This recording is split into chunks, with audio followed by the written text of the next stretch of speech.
আলাইকুম গাইস। আজকে আমরা আসছিলাম এক জায়গায় বেড়াতে।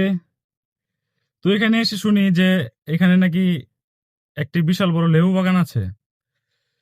তো আজকে আপনাদের সাথে তুলে ধরবো সেই বিশেষ কিছু লেবু বাগানের কিছু মুহূর্তগুলো। তো আপনারা সাথে থাকবেন, শুরুটা থেকে আপনাদের সামনে দেখাবো, উপস্থাপন করবো। আপনারা সে পর্যন্ত একটু দেখতে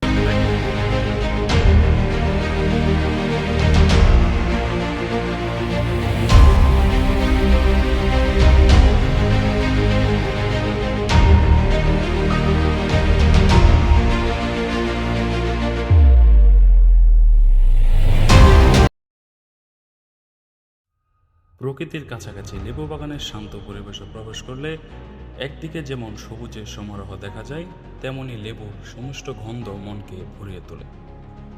শান্ত ও নির্মল পরিবেশ, মাইলের পর মাইল বিস্তৃত বাগান, যেখানে সাধারণত লোকজনের আনাগোনা কম থাকে, তা একক নির্মল ও শান্ত পরিবেশ তৈরি করে।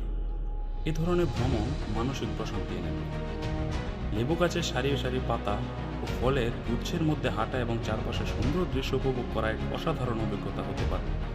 যখন গাছে ফুল আসে বা লেবু ধরে, তখন দেখতে খুবই আকর্ষণীয় লাগে। থোকায় থোকায় লেবু ঝুলে থাকতে দেখা যায়। পুরো বাগান জুড়ে লেবুর মিষ্টি ও সতেজ গন্ধ ছড়িয়ে পড়ে, যা এক মনোরম পরিবেশ তৈরি করে।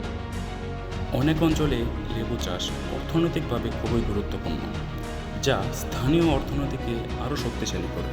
লেবু হচ্ছে ভিটামিন সি এর ভাণ্ডার। লেবু ভিটামিন সি এর একটি অসাধারণ উৎস, যা রোগ প্রতিরোধ ক্ষমতা বাড়াতে সাহায্য করে। লেবু বাগানের এই ভ্রমণ ছিল সতেজতা ও আনন্দদায়ক। প্রকৃতির মাঝে এই সুন্দর পরিবেশ এবং লেবুর সতেজ সুবাসের অনুভূতি আমার মনকে এক নতুন শক্তি জুগিয়েছে। আপনিও যদি এমন একটি অভিজ্ঞতা পেতে চান, তাহলে আপনার নিকটস্থ লেবু বাগানটি ঘুরে আসতে পারেন। কত পাইছো? 15-16টা। 15-16টা